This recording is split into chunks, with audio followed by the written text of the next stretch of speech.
So we'll give a very quick background on dynamical systems. To begin with, we'll talk entirely about deterministic systems.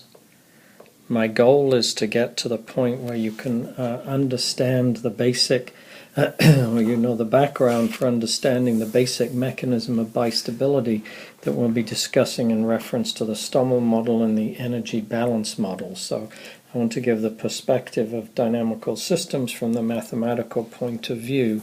The beginning point is of a differential equation. X dot is equal to f of x, which may equivalently be written dx dt is equal to f of x. Here x is an element of some set U in Rn. We will normally think of U as an open set in Rn, and then f is something that assigns to each element in U a vector in Rn. So this is sometimes called a vector field. And so if this is our set U here, then f assigns to each point in here a vector. So I'll depict that now with these sort of arrows. Okay, and from that picture you can understand why it's called a field. Okay, so what does it mean to have this differential equation associated with this vector field f? Well, what we look for with this differential equation is a solution, right? That's what it means to solve this differential equation. So x of t is a solution of the differential equation, means that this as a function of t has its derivative dx by dt equal to f at each point x of t. Right? So interpreted geometrically, that means that if x of t is this curve here in blue, right? So this is now x of t in our set, varying in our set U. So f is defined at each of those points there. Then the derivative at a particular point here, dx dt, will coincide with the vector field f at that point.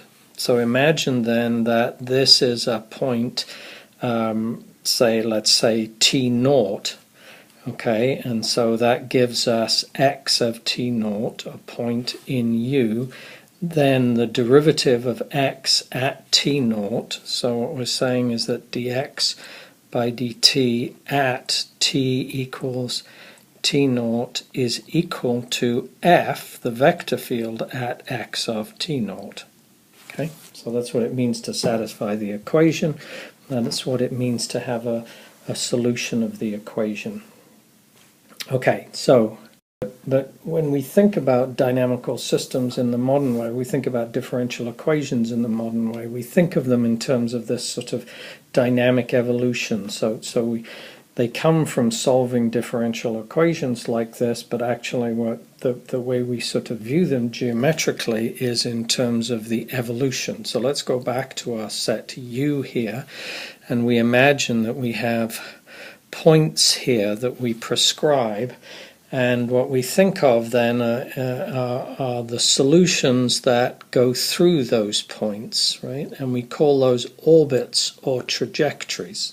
All right, so the modern way of sort of referring to these solutions of the differential equation in terms of the dynamical systems is to talk in terms of orbits and trajectories. Okay, well, that brings us to the fact that there are loads of different solutions, and what specifies a solution is an initial value. So we have to prescribe an initial value, and that's what picks out one of these curves. So when we think of solving the differential equation, we think of finding a solution of x dot is equal to f of x, but one that also satisfies some initial conditions. So at time 0, say, it lies at some point x0, right? So x 0 here then obviously has to be an element of the set U. So that now then, this is the differential equation side of it, the sort of analytic solving side of it, and then the geometric view of this in terms of orbits and trajectories is to say that these points here are the x zeros, right, and that these are the solutions which go through that point x0 at time t is equal to 0. So note that now this is rather odd that I've got loads of different x0s, so I'm going to erase that. I'm going to erase these x0s if I can, and just leave one of them up there. Notice that the parameter t is somehow sort of implicit in this picture and does not actually appear, right? So parameterizes each of these curves. So actually it doesn't matter that we prescribe that you're at this time t equals 0 at x0. We could have said any other time. I could have said t is equal to 1, and that would have just shifted the parameterization of the curve. Okay, so let's move on and let's talk about then this as what we call a flow or a dynamical system, right? So the term flow I will use synonymously with the term dynamical system, and I will. Okay, so what I will do is try to describe to you how we think of this. So what we do is we sort of collect together all of these solutions or these trajectories, right? Whether you think of them geometrically or analytically like this, and we think of them in terms of a function that takes, right? So I will keep to the blue here because this is sort of the geometric perspective.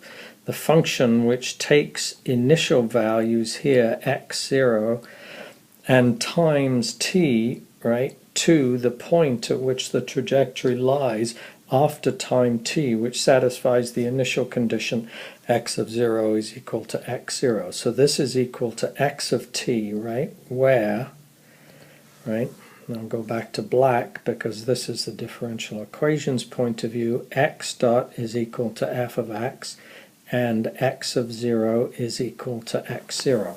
So we collect together these sort of solutions here, and we think of them as a function that takes points and lets them flow in time, right? So this phi is called the flow, right? And notice then that phi is something that will go from it will be some subset potentially of U cross R into U, right? Because the solutions have to lie in U. So this is x0, this is t here, that's what belongs there, and it goes to x of t, which lies in U. So that's how it works.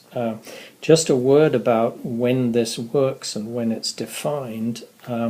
Phi may not be defined on the whole of U cross R because things may get to the edge of U before t goes to infinity, either plus or minus infinity, so that's a problem. It's also, we don't know that there are solutions of this, and there are conditions on F for the mathematicians amongst you. Those F's are the condition that it be locally Lipschitz on this open set U. But for the moment, I think we will assume that we have a nice situation where phi is well defined on all of U and corresponds to the set of solutions of x dot is equal to f of x. Okay, so that completes, I think, the first segment of giving you the sort of rough umbrella or perspective of dynamical systems and how we sort of view it geometrically. In the next segment I will talk about particular solutions which are fixed points or stationary solutions of the dynamical system, and what it means for them to be stable or attracting or whatever. Okay.